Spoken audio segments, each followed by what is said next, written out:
Ya, menanggapi rencana unjuk rasa gabungan berbagai elemen masyarakat, pemerintah menegaskan masyarakat memiliki hak untuk menyampaikan pendapat dan masukan. Namun tentunya dengan aturan yang berlaku. Negara demokrasi ya, jadi setiap organ negara berhak untuk menyampaikan pendapat, saran dan masukan tentunya dalam koridor aturan yang berlaku. Jadi saya kira kalau bicara mengenai unjuk rasa, demo dan yang lain-lain itu sesuatu yang menjadi bagian dari negara demokrasi dan sudah ya sering terjadi begitu. Jadi saya kira tidak ada sesuatu yang khusus atau spesial. Polisi menyiapkan personel gabungan amankan aksi masyarakat Pati besok di depan gedung DPR RI. Kabid Humas Polda Metro Jaya menegaskan rekening koordinator AMPB yang tertunda akan dibuka hari ini. Ya, informasi yang kami ulangi kembali ya, dari kemarin kami mendapat 2 pemberitahuan dari masa aksi Aliansi Masyarakat Pati Bersatu, termasuk Aliansi Masyarakat Merah Putih ya, MPP. Ini ada masuk lagi. Kalau kita berbicara estimasi sejauh ini masih sekitar 500 masa aksi. Nah, ini jadi bukan pengamanan terhadap posko, terhadap kegiatan masyarakat. Termasuk kemarin sampai ada isunya botok diamankan, padahal itu kan yang bersangkutan secara kesadaran difasilitasi oleh kepolisian untuk membuat surat pemberitahuan gitu. Nah, ini kan harus bijak lah, hal-hal positif, hal-hal yang benar tapi diplesetkan. Saya rasa itu teman-teman sekalian. Lagi boleh Pak ditegaskan terkait dengan pengembalian uang dari aktivis foto? Ini nanti akan segera secepatnya dari pihak Mandiri, karena kan otoritas untuk membuka transaksi tersebut adalah dari pihak Mandiri. Kami akan segerakan. Seorang istri menuntut keadilan untuk suaminya yang menjadi terdakwa usai dituduh mencuri tanah timbunan di lahannya sendiri. Sang istri bahkan bersujud di depan Ketua Pengadilan Negeri memohon suaminya bebas dari jeratan hukum.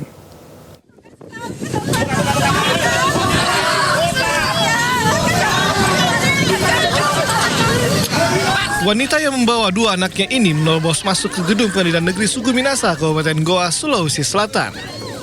Ia dan anaknya menangis histeris memohon agar suaminya yang menjadi terdakwa kasus pencurian tanah timbunan segera dibebaskan. Saat bertemu Ketua Pengadilan Negeri Suguminasa, wanita ini bahkan bersujud memohon keadilan.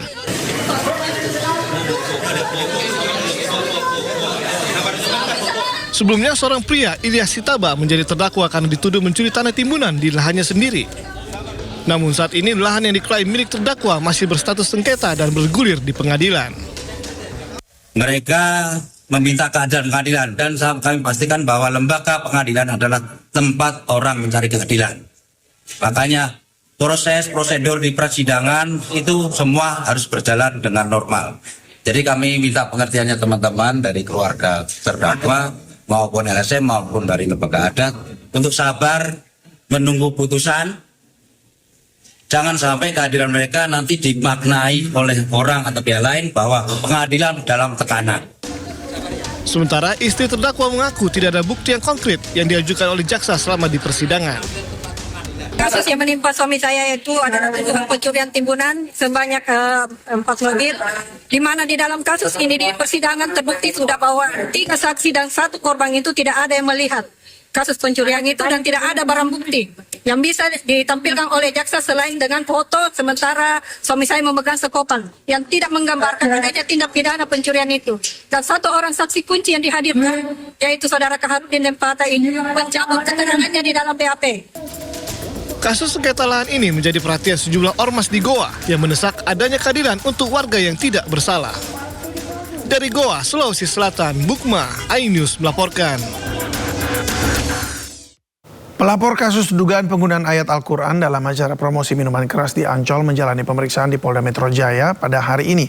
Pihak pelapor menyoroti kontes hafalan surat Ad-Duha yang menjadikan minuman keras sebagai hadiah, serta akan mendorong Pemprov DKI Jakarta mengevaluasi keterlibatannya dalam kepemilikan saham perusahaan produsen minuman keras.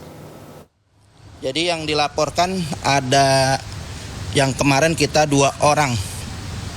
Yang pertama berinisial R, perempuan ya, dan E, laki-laki, termasuk MC-nya, Rifnaldo Ega, itu yang juga sudah diamankan oleh Polda Metro Jaya dengan alasan sebagai MC itu memberikan mic-nya kepada seorang perempuan ini. Perempuan ini yang kita akan kejar karena boleh dikatakan ini adalah pelaku yang betul-betul dengan unsur kesengajaan memberikan challenge, tantangan kepada orang yang bisa membaca ayat Quran. Ini sebenarnya ini yang perempuan. Ya pemirsa, seperti apa persiapan para peserta aksi jelang demonstrasi warga Pati besok? Kita bergabung dengan rekan Amrina Rida dari kawasan Gedung DPR RI Jakarta. Amrina, apa update dari sana jelang aksi besok?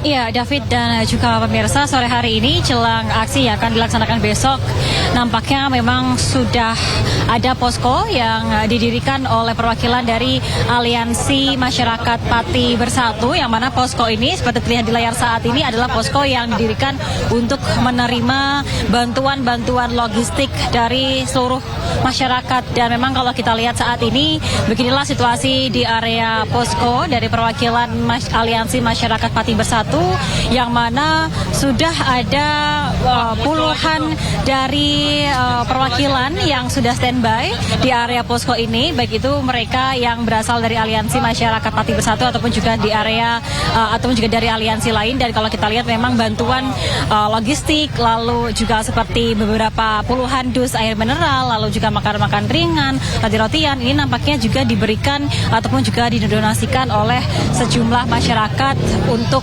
sebagai bentuk dukungan untuk adanya aksi yang akan dilaksanakan besok pada tanggal 27 Agustus 2026. Dan kalau selain itu di area halaman ini, kalau kita lihat memang cukup ramai, ada banyak sekali dari warga sekitar ataupun juga dari driver-driver ojol yang memenuhi area halaman gedung MPR DPR, yang mana mereka beberapa kali terlihat memang memberikan dukungan terhadap pihak-pihak yang akan melakukan aksi demonstrasi esok hari. Dan situasinya memang cukup ramai, cukup padat di area depan halaman gedung DPR MPR. Dan kalau tadi kita melihat ada posko yang digunakan sebagai tempat untuk mengumpulkan logistik, di area depan pun juga ada titik-titik lain yang menjadi tempat bagi donatur-donatur untuk memberikan bantuan-bantuan logistiknya. Dan juga David dan juga pemirsa, yang perlu diperhatikan saat ini adalah bahwa karena di area depan halaman gedung DPR MPR ini sekarang cukup ramai, ini sudah ada juga sejumlah aparat kepolisian yang berjaga ataupun juga standby di area pinggir jalan, di area samping Jalan Gatot Subroto seperti terlihat di layar saat ini, karena memang untuk Jalan Gatot Subroto pada sore hari ini belum ditutup ataupun juga masih dibuka secara normal, sehingga para aparat ini berjaga di area samping halaman gedung MPR DPR untuk mengamankan arus lalu lintas juga, dan tentunya untuk memastikan agar arus lalu lintas di depan halaman gedung DPR ini dapat berlangsung ataupun juga dapat berjalan lancar, meskipun tentunya terjadi sedikit ketersendatan karena ada sejumlah motor-motor dari warga sekitar yang parkir di area bahu-bahu jalan, yang beberapa kali memang menyebabkan adanya ketersendatan di area ini. David dan juga pemirsa, maksud kami. Dan David dan juga pemirsa, informasi yang kami dapatkan ini setidaknya esok hari akan ada lebih dari 500 peserta aksi yang akan berangkat dari Pati menuju ke arah Jakarta, yang mana mereka menggunakan kurang lebih adalah 14 hingga 15 bus, dan 4 diantaranya ini tadi informasi yang kami dapatkan sudah berangkat dari area Pati menuju ke area Jakarta, dan kemungkinan besar mereka akan tiba di Jakarta kurang lebih esok hari. Nah, kita akan lihat bagaimana berjalannya aksi demo esok hari. Tentunya harapan kita adalah aksi esok hari dapat berlangsung dengan lancar tanpa adanya hal yang merugikan pihak-pihak lainnya. Sementara demikian, kembali ke Anda, David.